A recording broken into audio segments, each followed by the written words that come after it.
Good morning, all of you. Students, in the previous class, we have started chapter number 6, staffing, and we have completed a few topics like its meaning, importance, need, benefits, or advantages of the staffing, and staffing and human resource management. What are the differences between these two? Right? These topics we have completed in the previous class. Today, we are starting our next topic, that is staffing process. We just came to know about this, what is staffing, okay, but how the process takes place here. One name is there, staffing means to recruit the staff, right? Employees को appoint करना, okay, but it is not as simple as its name is suggesting, right? It is having certain processes. So what are those process? Means the step in this process, okay. So these steps are: the first one, estimating manpower requirement. Students, when you are appointing, you're going to appoint some employees for your work. So the first important thing to estimate about the requirement of a manpower, कि आपको इस काम के लिए कितने लोगों की ज़रूरत है. Okay, suppose you need a salesman for your shop, so you'll find कि what is the the number of customers are coming on the daily basis, right? How many people you need for this work. So either this is the small job or the a large one. Your business is on the small level or the large level. You have to estimate the manpower, okay, how many people are required for this job. So the first step is staffing process begins with the estimation of manpower requirement, which means finding out number and type of employees needed by the organization in near future. It's not only number, it's type also, okay. In organization you need many kind of people. You need laborers, you need white collar workers, you need manager, okay, you need superintendent, you need certain people for the production work. So what kind of people you require, right? So it is finding out number and type of employees, okay. Now manpower requirement is not only to find out number of people needed, but also the type of people. That is what we have already discussed. Type means what should be the qualification, educational background of the people whom we need to appoint, okay. So this requirement depends upon the kind of your job, what kind of job you have, and you need what kind of employee for this particular job. If you are seeking for a manager, so what requirements what qualities should be there in the manager, so your requirement will be according to that. Manager should be well educated, he should be MBA, he should have an experience of 5 to 10 years, right? So these kind of suitability should be there. So while assessing the type of manpower required, company should also make policy regarding number of people to be appointed from backward classes, women force, minority, etc. Okay, as we have the reservation in the government, but it's not reservation, so they have to think how many people they should appoint from the backward classes. So that's the policy of the company. If they have made any policy, so they will work accordingly. Women force, okay, minority, and backward classes, educated, and rest of the experts, skilled and unskilled labor, these are the categories of the manpower, and they will be deciding that, right? Now for estimating manpower requirement, company will take following 3 steps. So estimation, for estimating the thing, this will keep 3 points in the mind. The first one is workload analysis, workforce analysis, and third one is comparing both to find out requirement, okay.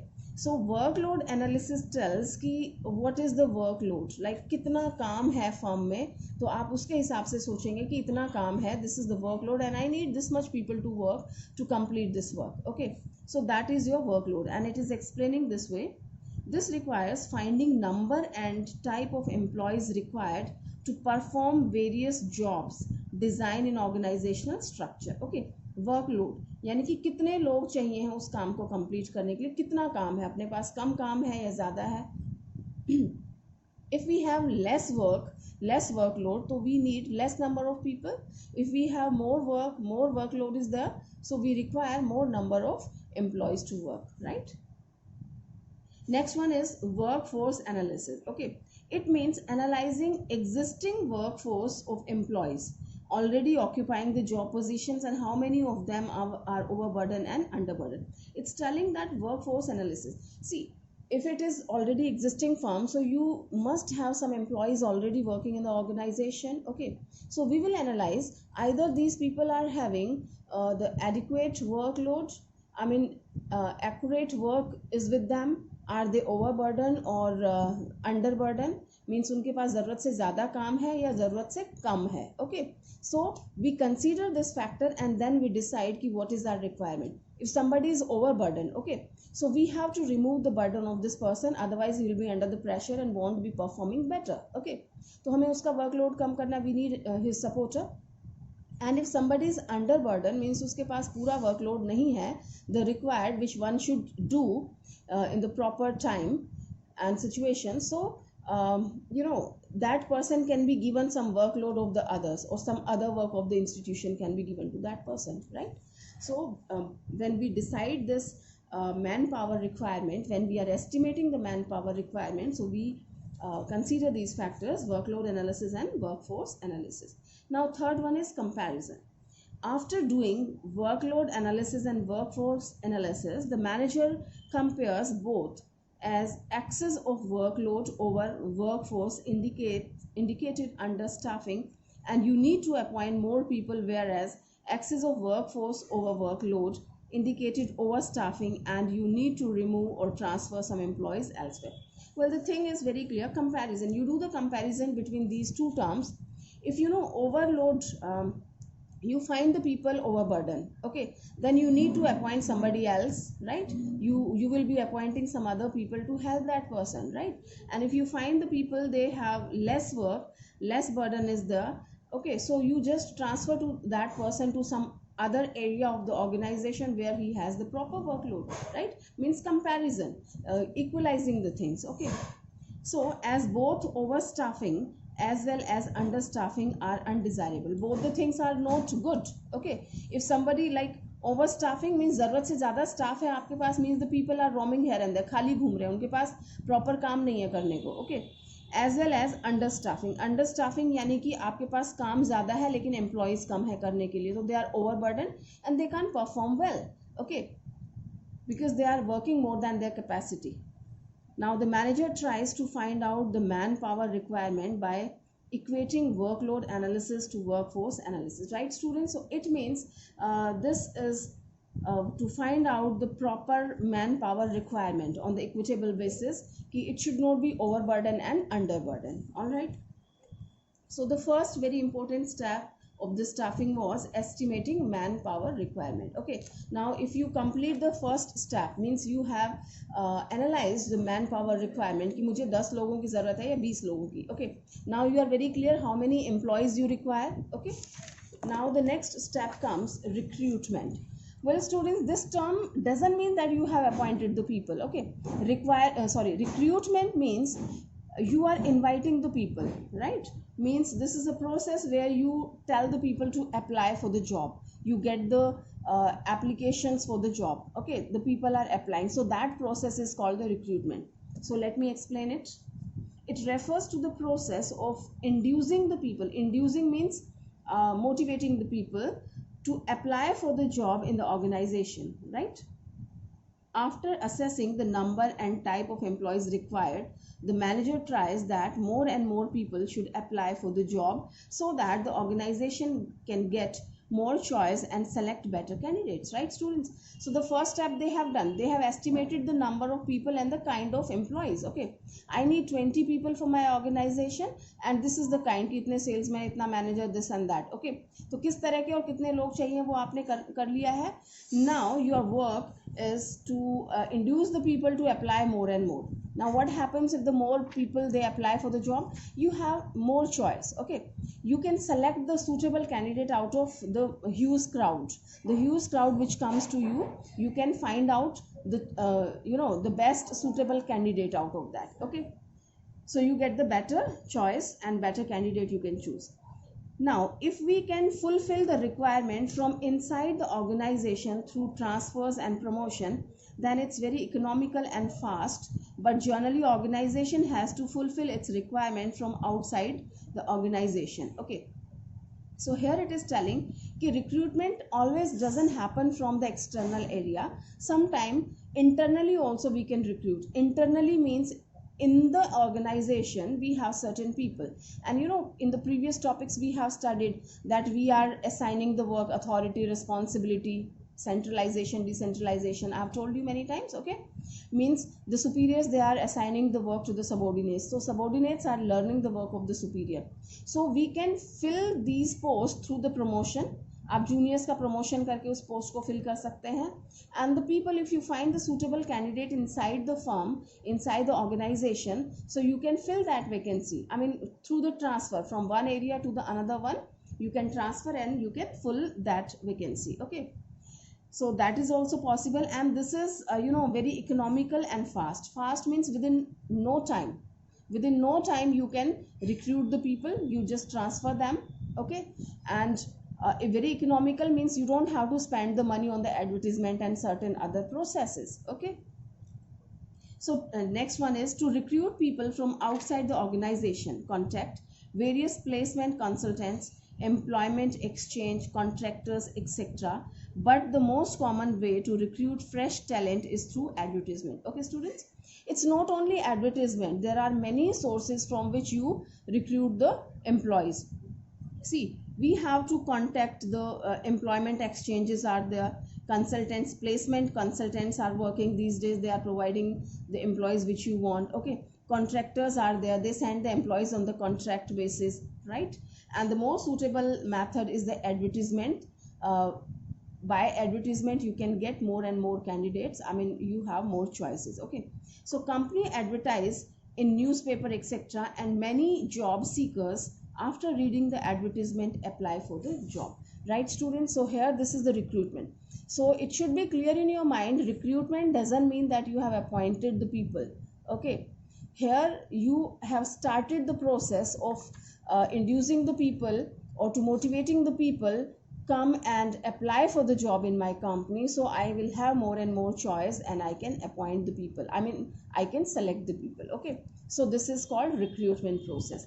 After recruitment, when people they have applied, okay, when the applicants they have applied for the job, now I have a choice. Now the ball is in my court and I will select out of these candidates, right?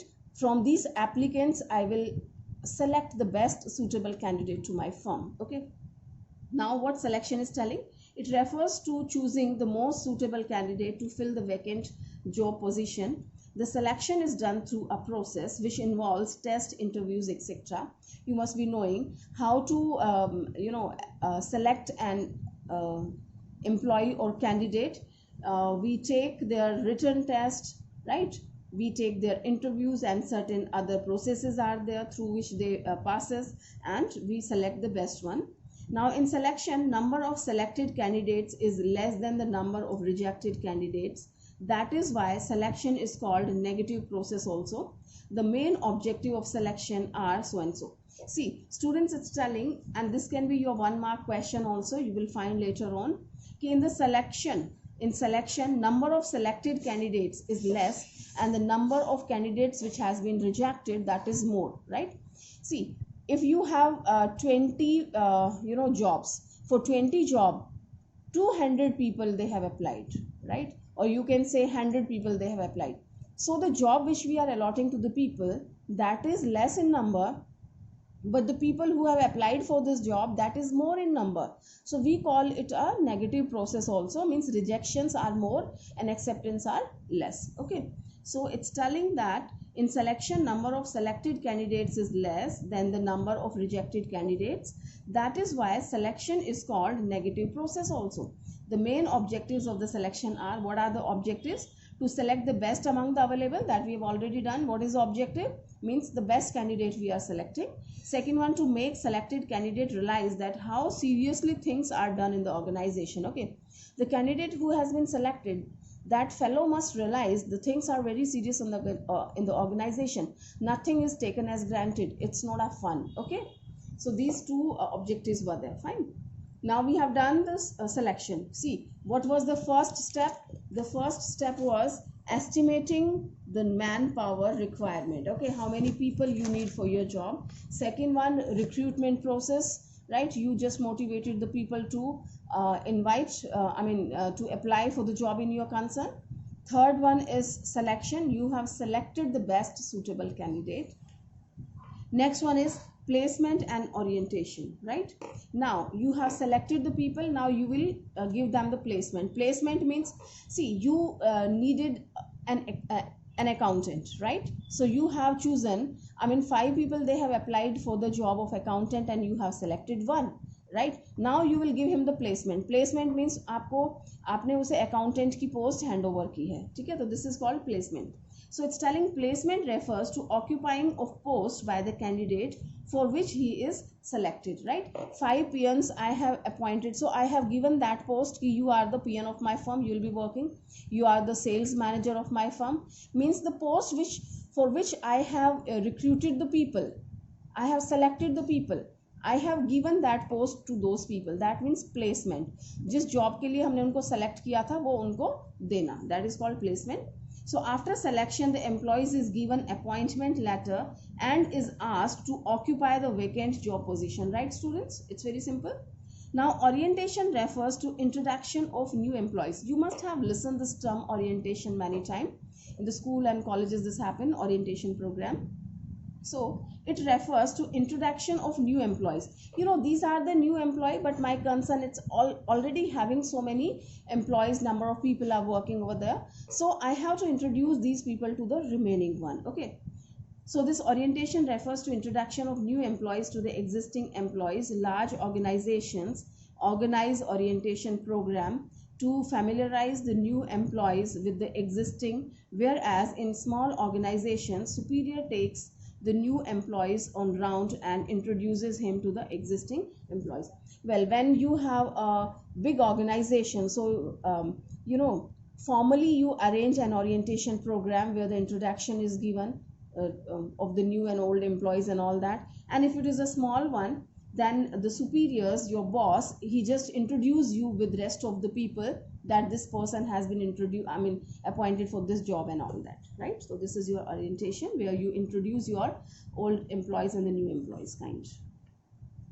Well, now placement orientation has taken place. You have provided the job, okay, appointment letter you have given, you have introduced the new employees, right, to the old one. Now, training and development. One point you should keep in your mind, students, when you have appointed somebody, and of course that person is very much suitable for that job, only then you give the appointment. But if you expect that from the very next day this person is going to work according to your requirement, according to your desire, it doesn't going to happen, okay?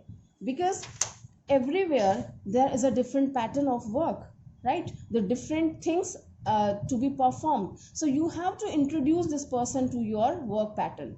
You have to teach them, you have to give them guidance ki here the work is done like that, right? And this job is like this, these are my requirements, right? And I want this work to be done in this manner, right? So that is, and these all things you can achieve, this objective can be achieved through the training and development program. All right. So to improve the competence of employee and to motivate them, it is necessary to provide training and development opportunities for employees so that they can reach to top and keep improving their skill, right, students? When you want that they should work with their full capacity and full knowledge, so you have to guide them, you have to give them training and development program time to time, you have to arrange, okay? So it's telling to provide training and development opportunities for employees so that they can reach to top and keep improving their skill. Organizations may have to house training centers or arrange with some institutions to provide training for their employee. Training and development not only motivate employees, but these improve efficiency of the work also. All right, students, this I have explained. This doesn't only motivate the employees, this improves the work efficiency also, because you are polishing your talent. Now, By offering the opportunities for career advancement to their employees, organization can improve their effectiveness and efficiency. Of course, you are just giving them the training, you are improving their skill, their efficiency and all that, so you are providing them better opportunity. Okay, so that is a sort of development of the employees as well.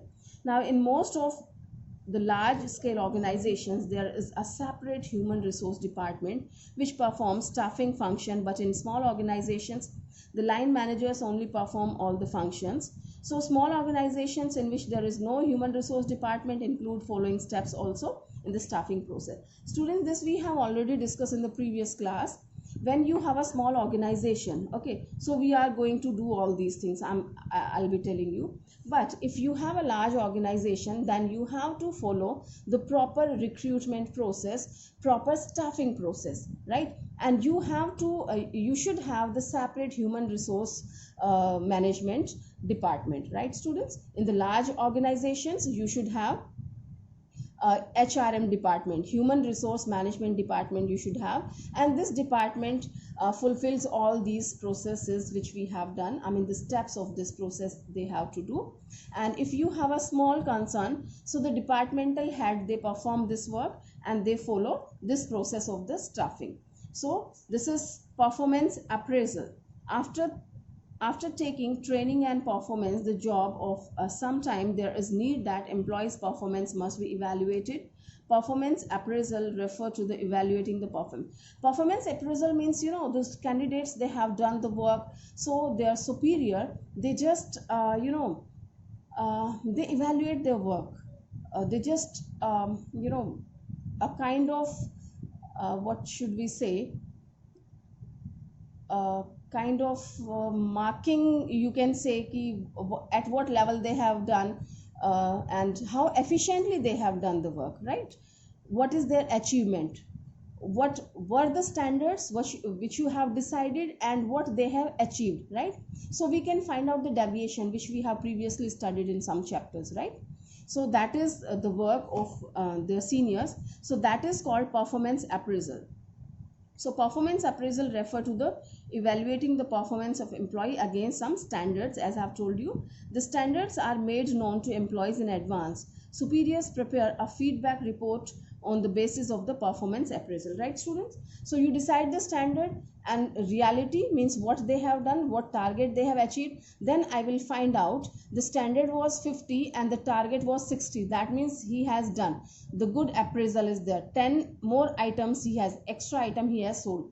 And if the standard were 50 and he has sold only 40, that means his performance is not good, right? So we take the feedback and we try to improve and all that. So this is performance appraisal. Next one is your promotion and career planning. Okay, so this is also done in the small organizations. Promotion refers of being placed at a higher job position with more pay, job satisfaction and responsibility. Generally on the basis of the feedback report of employees performance, they are given promotion and opportunity for higher job position, right students? In the previous topic also we have done that, promotion and career planning. Well, if it is on the small level, still they do that. If there is a vacancy, so that can be filled through the promotion also. Means you are promoting your employee on the senior post. Okay, promotion means you are promoting. Of course, you will get the senior post and better salary you get, job satisfaction you get, right? And of course, your responsibility will also be increased. Next, you have compensation. It refers to the price of the job. Students, compensation means how much salary you are receiving. So it includes pay, reward and other incentives given to employees. It includes direct as well as indirect payments. Direct payments such as wages, salary, and indirect payments such as medical facility, insurance, etc. The managers must fix the right compensation on the basis of the qualification, type of job, etc. Right students? So you get the direct and indirect benefits. Direct, which you like, it's very clear, your salary and wages which you are getting in cash, okay? And in kind, you can say that is indirect. Means you are not getting its benefit directly in your bank account, but you are getting some facilities like your medical facility, insurance, right, conveyance facility, these kind of things. Okay, so direct financial payments are of two types, time based and performance based payment. Time based means this plan means salary wages are paid on daily, weekly or monthly basis. As generally people get monthly salary and these laborers they are getting on the daily basis, okay, daily wages. तो this is time based कि time के according मिलता है, दिन के हिसाब से या मंथ के हिसाब से. Alright. Performance based, right, when you complete a piece of task then you are paid. Under this method the payment is made to employees on the basis of number of pieces or units produced by the employees. Piece wage system में हमने पढ़ा था ना कि आपने 20 pieces prepare किए तो उसके बेसिस पे आपको इतना मिलेगा. Okay, so some pay plans are time based payment in combination with some incentives such as bonus, commission, etc. So with the time based, these thing, I mean combination of the things, time based plus certain other incentives are given to you. Okay, so organization must consider various factors before fixing the compensation such as labor law, minimum wage payment, etc., unions policy, competitors policy, etc. Well, they are telling that when the management decides, they decide about the salary, they decide about the compensation of the employee. So they must keep certain points in their mind. What are the points? The points are कि what is the labor law, right? What are the rule regulations given under this? Minimum wage payment act क्या कहता है, किस हिसाब से उन्होंने दिया है, वो कम नहीं होना चाहिए, otherwise there can be penalty on the firm, right? What is the unions policy? Competitors policy, I mean how much salary and wages is given by your competitors. So all these factors you have to keep in your mind before deciding the compensation or salary of the employees, right students? So here we have completed this staffing process. Okay, here the steps were there: estimating manpower requirement, recruitment, selection, placement and orientation, training and development program. And here when the small organizations are performing itself, right, without the help of the HRM department, that is performance appraisal, promotion and career planning, compensation. Okay, so please students keep learning all the topics on the daily basis, otherwise that won't be healthy for you. I'm reminding you again and again. Okay, take care. Thank you.